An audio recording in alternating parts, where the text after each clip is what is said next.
Well, good morning. Today is Tuesday, the 23rd, and today we are in Mark's Gospel, chapter 6, and we're going to look at verses 1 through 6 this morning. And I'm trying to do this using my phone in a split screen, so if I try not to get my finger in the way here. Verse 1, and I'm reading out of the New Living Translation this morning, just something a little different. It says, Jesus left that part of the country. This is after he raised the young lady from the dead, the 12-year-old girl. He says he left that part of the country and returned with his disciples to Nazareth, his hometown. The next Sabbath, he began teaching in the synagogue, and many who heard him were amazed. They asked, "Where did he get all this wisdom and the power to perform such miracles?" Then they scoffed. "He's just a carpenter, the son of Mary, the brother of James and Joseph and Judas and Simon. And his sisters live right here among us." They were deeply offended and refused to believe in him. Then Jesus told them, "A prophet is honored everywhere, except in his own hometown, and among his relatives, and his own family." And because of their unbelief, he couldn't do any miracles among them except to place his hands on a few sick people and heal them. And he was amazed at their unbelief. Now, it's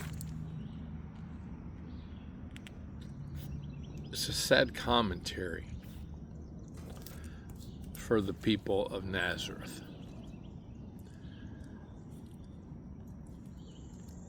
They had seen him grow up. They knew Joseph, his father.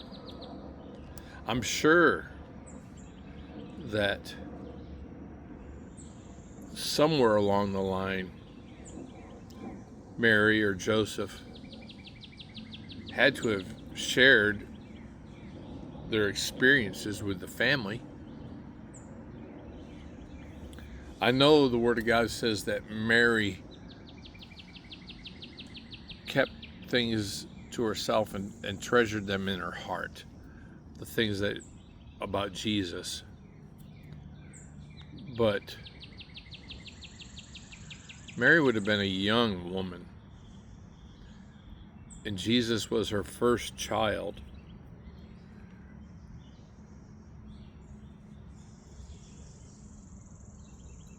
I know they didn't have telephones, and I know that they lived in Bethlehem till he was a couple years old, and then went to Egypt till Herod was dead, and came back at some point. But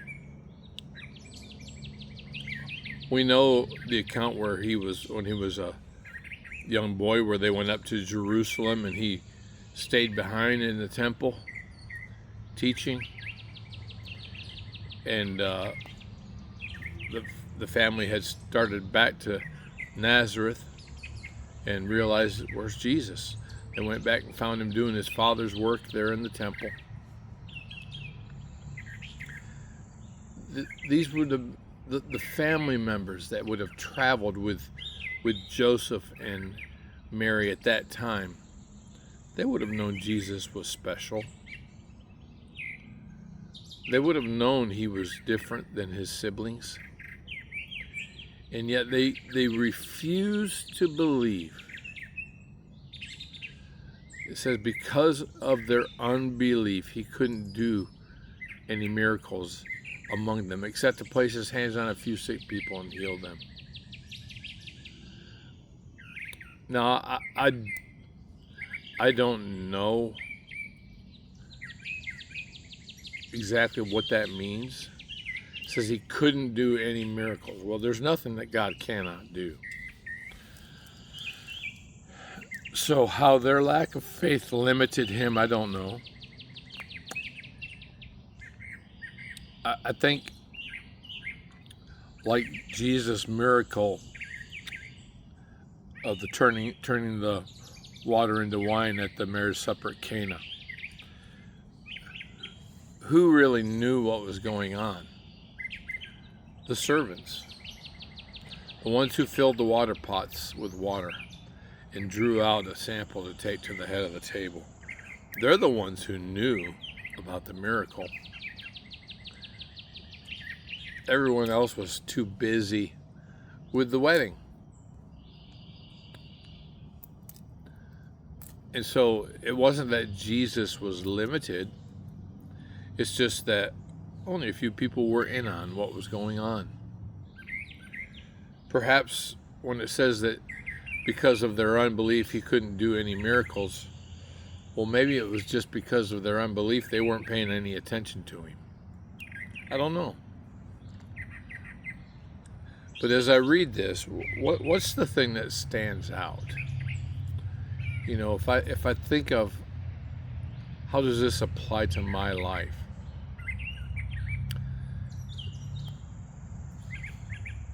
Do you believe God is able? Now, there are many times in my life where I relate to the man who came to Jesus and said, Lord, I believe, help thou mine unbelief.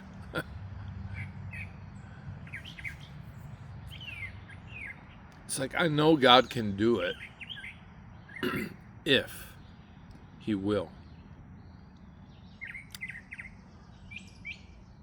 Back when my daughter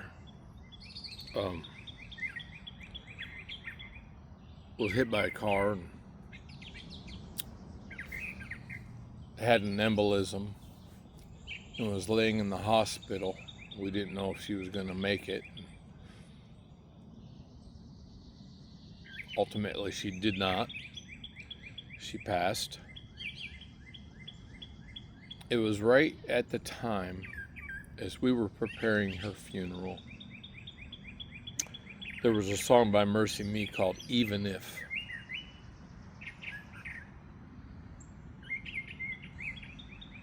And the song said, well, it just spoke to our situation in a powerful way. It said, sometimes you win some, sometimes you lose some. And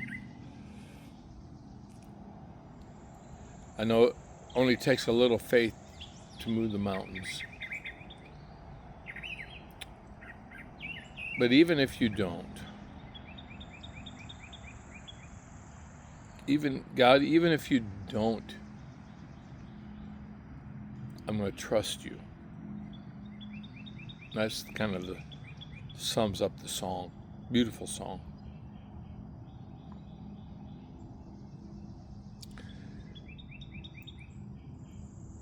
I know that God could have just spoke a word and she would have been fine.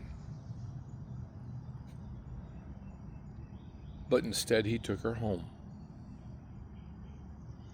I didn't like it. No one in our family liked it. And honestly, grief is a terrible thing. It's a necessary thing, but there's a lot of layers to grief. Anger, regret, disappointment, just broken heart, sorrow, all those things. The people missed out on miracles because they didn't put their faith in Jesus. They made excuses instead. Oh, he's Joseph's son.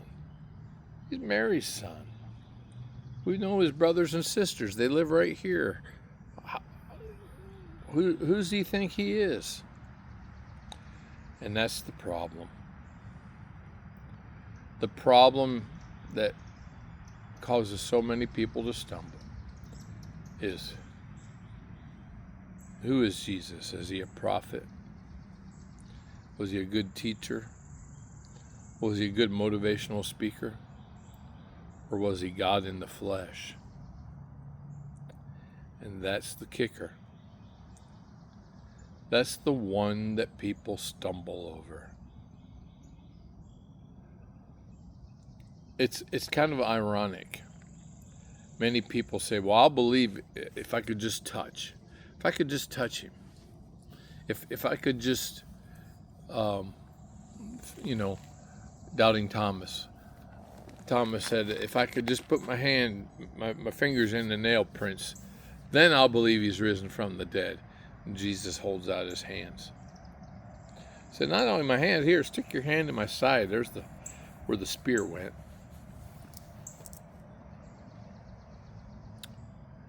How many people around the world say, I'd believe in God if I could just see him.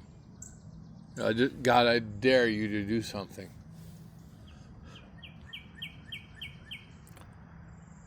And yet when Jesus was right there, where they could reach out and touch him, they didn't believe. I'm reminded of Luke's Gospel, chapter 11, the story, and I don't believe it's a parable. Some people claim it's a parable. I believe it's an account of the rich man and Lazarus. So the Lazarus was a poor beggar sitting at the rich man's gate, begging for the crumbs left over from his table. He dies and goes to Abraham's bosom. He goes to paradise. The rich man dies. He goes to Hades, the place of the dead. He goes to hell. And there's a great gulf fixed there. And the rich man looks over and he sees Lazarus, and he says to Father Abraham, send Lazarus with the water to put out my tongue, because I'm tormented here in these flames. And there's a dialogue that goes on there, and this is, the man says, well, the rich man is talking with Abraham, and he says, I know I've made mistakes and I'm here, but send Lazarus to my brothers and warn them. And Abraham says, why? He said, well, if they see someone has risen from the dead, they'll believe. And Abraham says, they have Moses and the prophets. Let them believe him. And the rich man, again, is like, no, but if someone is raised from the dead, they'll believe. And Abraham makes a powerful statement. He says, if they won't believe the law and the prophets, they won't believe even if someone is raised from the dead. You see, it's not about whether or not you can touch and feel or see. That's really not the issue of faith. You have to be willing to take God at his word. Otherwise, you make him a liar. You call him a liar. And so Jesus goes to the people who knew him best.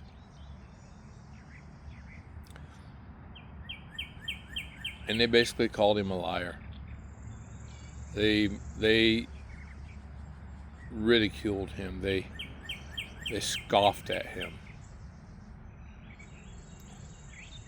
And because of their unbelief, he didn't do many miracles in their presence.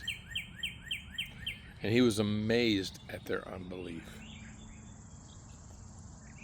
If you just study the life of the nation of Israel, from the plagues in Egypt to the parting of the Red Sea, to the water from the rock, to the manna from heaven, God provided everything. And yet they still did not believe him. They still didn't trust him. Amazed. I'm amazed at their unbelief. And yet